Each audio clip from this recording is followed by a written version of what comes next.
मेरा नाम वानी है। मैं कॉलेज की पढ़ाई कर रही हूँ। मैं पढ़ने लिखने में बहुत होशियार हूँ। मैं दिल्ली जैसे शहर की रहने वाली हूँ। मैं अपने माता पिता और अपने भाई बहन के साथ रहती हूँ। मैं अपने भाई बहन में सबसे बड़ी हूँ।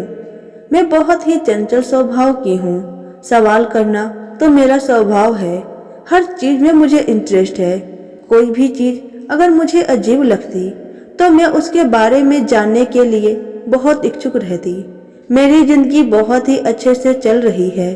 शहर में मुझे एक चीज बहुत अच्छा लगता कि यहाँ पर लड़कियों को पढ़ने की और जिंदगी जीने की पूरी आज़ादी है। मेरे पापा अपने गांव के बारे में बताते हैं जो सुनकर मुझे बहुत अजीब लगता है। पापा कहते हैं कि गांव में लड़कियों को ना ही इतना पढ़ने का और ना ही इतनी आज़ादी मिलती है। छोटी सी उम्र में उनकी शादी कर दी जाती है और घर की जिम्मेवारी उनके ऊपर डाल दी जाती है, चाहे वह जिम्मेवारी के लिए तैयार हो या नहीं। खैर, अभी तक मैंने यह सब नहीं देखा था, सिर्फ पापा के मुंह से सुना था। मैं तो भगवान का बहुत बहुत धन्यवाद करती थी कि मुझे गांव के माहौल में जन्म न देकर शहर में जन्म दिया। मेरी उम्र 22 साल की थी। मेरी पढ़ाई के साथ साथ पापा चाहते थे कि वह मेरी शादी भी समय से कर दे, क्योंकि मेरे पीछे मेरी छोटी बहन भी थी जो मुझसे सिर्फ 2 साल ही छोटी थी। पर मैं अभी शादी के लिए तैयार नहीं थी। मैं चाहती थी कि मैं अपने पैरों पर खड़ा हो जाऊं, ताकि अपने आने वाली जिंदगी के हर लड़ाई के लिए मैं तैयार रहूं। पापा को भी इससे कोई आपत्ति नहीं थी, पर पता नहीं क्यों कुछ घबराए हुए से लगते थे। वो हमेशा एक ही बात कहते हैं कि मैं अपनी जिंदगी में कम से कम तुम्हारी शादी कर दूं। और मैं हमेशा पापा से पूछती, पापा आप ऐसा क्यों कहते हैं? भगवान ना करे कि आपका छाया हमारे सर से उठे। पापा को कैंसर था, जिसका समय रहते हमें पता चल गया था, इसलिए उनका इलाज सही और समय से चल रहा था। डॉक्टर ने कहा था कि वह ठीक हो जाएंगे, पर कुछ समय लगेगा। पर पता नहीं क्यों पापा घबराए घबराए से रहते थे। मम्मी पापा को बहुत समझाती और उन्हें तसल्लियाँ देती। हम भी पूरी कोशिश करते हैं कि वह खुश रहें। मेरे कॉलेज से मुझे एक प्रोजेक्ट मिला था और वह प्रोजेक्ट था एक गांव के ऊपर। वह गांव जो बहुत पिछड़ा हो, यह मेरे लिए एक नई चुनौती थी, क्योंकि आज के समय में तो गांव पिछड़े जरूर हैं, पर इतने भी नहीं। मैंने इंटरनेट पर काफी सर्च किया, पर कुछ समझ नहीं आ रहा था। फिर अचानक ही मुझे पापा की कही हुई बात याद आई। हाँ, वही जो पापा अपने गांव के बारे में कहते हैं। वह गांव भी तो बहुत पिछड़ा हुआ है। पापा जिस गांव से ताल्लुक रखते हैं, वह गांव काफी पिछड़ा गांव है। वहाँ के लोग पुराने बातों पर यकीन रखते हैं। मैं पापा से वहां जाने के लिए जिद करने लगी, पर पापा इसके लिए तैयार नहीं हो रहे थे। काफी जिद करने पर और माँ के कहने पर उन्होंने मुझे अनुमति दे दी, पर साथ में उन्होंने मेरे चाचा के बेटे जो मुझसे 4 साल बड़े थे उन्हें भेजा। लेकिन मुझे उससे कोई आपत्ति नहीं थी कि मेरे साथ कौन जा रहा है। बस मुझे उस गांव में जाना था। मैं चाहती थी कि यह प्रोजेक्ट को मैं बहुत अच्छे से पूरा करूं। यह प्रोजेक्ट मेरे कॉलेज का आखिरी प्रोजेक्ट था। इसके बाद मेरा कॉलेज कंप्लीट हो जाता और फिर मैं जॉब की तैयारी करने लगती।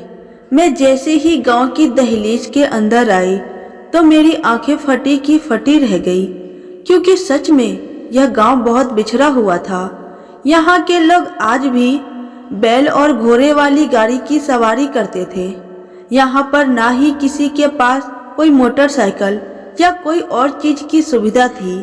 हाँ, कुछ लोगों के पास साइकिल देखने को जरूर मिल जाता था, पर गांव में एक चीज मुझे बहुत अच्छा लगा था।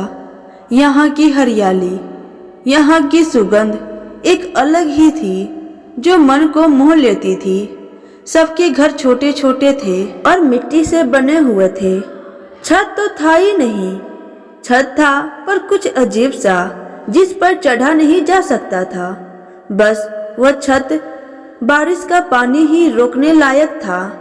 यहाँ पर लाइट की सुविधा तो थी, मगर फिर भी लोग लाइट बहुत कम ही जलाते थे और दीपक ज्यादा जलाते थे। शाम होते ही सबके घरों में दीपक जल जाता था और धूप अगरबत्ती की सुगंध चारों तरफ फैल जाती थी। यहाँ का खाना भी बहुत ही अच्छा था। मेरे पापा के कुछ कर्जन थे गांव में, जिनके यहाँ हम रह रहे थे। हम तो उन्हें नहीं जानते, पर पापा उन्हें जानते थे। खैर, मुझे ज्यादा दिन का समय नहीं मिला था। मुझे 15 दिन के अंदर ही पूरे गांव को अपने नोटबुक में नोट कर लेना था। मैं गांव के बारे में हर एक चीज को बहुत ही गहराई से देख रही थी और नोट कर रही थी। इस गांव में एक चीज बहुत अजीब और परेशान करने वाली थी। मैंने देखा था, एक घर था जो कि मिट्टी से बना हुआ था। अंदर कौन था नहीं पता।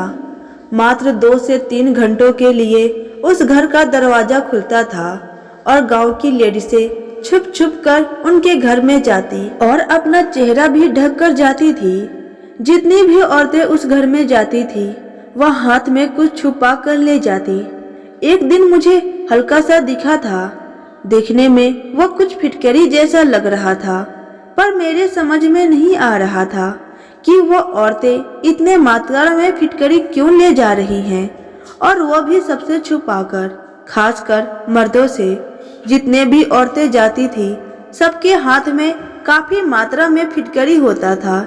यह बात मुझे बहुत हैरान कर रही थी। आखिर वह औरतें फिटकरी लेकर उस घर में क्यों जाती थी, और जब वह उस घर से बाहर निकलती तो उनके हाथ में वह फिटकरी नहीं रहता, बल्कि कागज में लपेटा हुआ कुछ और ही होता था। और वह औरतें काफी खुश भी लगती थी। मैंने पापा के कर्जन से इस बारे में पूछा तो उन्होंने मुझे कुछ भी नहीं बताया। इधर उधर का बात कहकर टाल दिया। यह बात मुझे बहुत परेशान कर रही थी।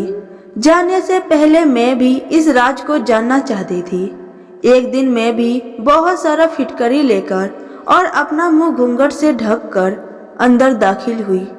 वहां का नजारा देखकर मेरे पैरों तले जमीन निकल गई थी। उस घर में एक अलग ही खुशबू फैली हुई थी और एक औरत ने मुझसे वह फिटकरी लेकर अंदर भिजवा दिया और मुझे वहीं पर खड़ा रखी। फिर वह मेरे पेट पर हाथ रखकर क्या कि मुझे समझ नहीं आया। और फिर कुछ ही समय में अंदर से एक औरत कागज का पुड़िया लेकर आई और उस बुढ़ी काकी को देकर चली गई। फिर वह बुढ़ी काकी मुझसे कहने लगी कि 3 महीने तक इसे रोज रात को पीना और सबसे छुपाकर, किसी को भी पता नहीं चलना चाहिए, तभी इसका फल तुम्हें प्राप्त होगा। तुम्हें पता है ना इसका सेवन कैसे किया जाता है? मुझे तो नहीं पता था, पर फिर भी मैंने हाँ में सर हिला दिया और फिर वह मुझे बाहर भेज दी। मुझे समझ नहीं आ रहा था कि आखिर वह किस फल की बात कर रही थी। मैं जल्दी से वह पुड़िया खोलकर देखी तो उसमें कुछ बुरादा जैसा था। शायद फिटकरी के बुरादे थे। मुझे समझ नहीं आ रहा था कि आखिर यह सब क्या चल रहा है। फिर मैंने सोचा, क्या पता माँ को इस बारे में पता हो। आखिरकार उन्होंने भी तो अपने जीवन के कुछ समय इस गांव में बिताया है। और मैंने बिना देरी किए अपने माँ को फोन किया और माँ को सारी बात बताई। माँ हंसने लगी और कहने लगी, तुम इन सब बातों में क्यों पड़ रही हो? यह सब औरतों का मामला है। तुम इसमें ना ही पड़ो तो अच्छा है। तुम अभी बच्ची हो। पर मैं अपनी जिद पर डटी रही। मैंने माँ से कहा, माँ, क्या आपको इसके बारे में पता है? अगर आपको इसके बारे में पता है तो प्लीज मुझे बताइए। जब तक मैं इस राज का पता ना कर लूंगी, मुझे चैन नहीं मिलेगा।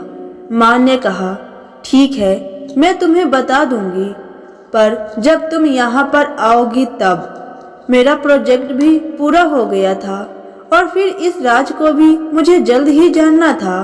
इसलिए मैंने बिना देरी किए 2 दिन के बाद ही अपने घर दिल्ली पहुँच गई और भागती हुई माँ के पास गई और माँ से बोली, माँ, अब मुझे उस राज के बारे में बताइए। माँ ने मुझे अपने पास बैठाया और कहा, पहले कुछ खा पी तो लो, अभी अभी तुम आई हो और वैसे भी तुम्हें इतनी जल्दबाजी क्यों है? मैंने कहा, माँ, मैं कहीं भागने वाली नहीं हूँ। पहले आप मुझे वह राज बताइए, उसके बाद मैं आराम से खा पी लूँगी। माँ कहने लगी, अच्छा ठीक है, तो सुनो। वह गांव है और गांव की औरतें इन सब बातों का विश्वास करती हैं। हालांकि शहर में बहुत कम लोग होते हैं या फिर ना के बराबर जो इन सब बातों का विश्वास करते हैं और इन सब को मानते हैं। मैं बा की बात बहुत ध्यान से सुन रही थी। माँ ने कहा, गांव में ज्यादातर औरतों को बेटा चाहिए होता है ताकि उनकी गृहस्थी अच्छे से चल सके। गांव की औरतों को इतनी छूट नहीं है कि वह अपने घर को पूरी तरह चला सके। घर को चलाने के लिए मर्द का होना बहुत जरूरी है। जिस घर में मर्द नहीं होते उस घर की औरतें भूखी की वजह से अपनी जान दे बैठती है। इसलिए हर औरत भगवान से यही प्रार्थना करती है कि उसके घर में बेटा पैदा हो और इसीलिए वहाँ की औरतें फिटकरी लेकर उस काकी के पास जाती हैं ताकि उन्हें वह जड़ी बूटी मिल सके। मैंने माँ से कहा, कैसी जड़ी बूटी माँ? माँ ने कहा, वह दाई माँ काफ़ी पुरानी है और वह फिटकरी से जड़ी बूटी बनाती हैं जिसे शुरुआत के 3 महीने खाने के बाद औरतें बेटे को जन्म देती हैं। और इसके नियम भी हैं कि इसे छुपाकर खाया जाता है और भी बहुत कुछ। मुझे तो इन सब के बारे में इतना ही नहीं पता, बस इतना ही पता है। मैंने माँ से कहा, माँ, गांव में औरतों को इतनी आज़ादी क्यों नहीं है? मैंने देखा था गांव में छोटी छोटी सी लड़कियां खाना बनाना जानती हैं, घर का काम करना जानती हैं। माँ ने कहा, हाँ, गांव ऐसा ही है, इसलिए तो हम शहर में आकर बस गए। खैर, अभी तुम छोटी हो और तुम्हें इन सब बातों में नहीं पड़ना चाहिए। और वैसे भी हम इन सब बातों को नहीं मानते। भगवान हमें बेटा दे या बेटी, या उसकी मर्जी है।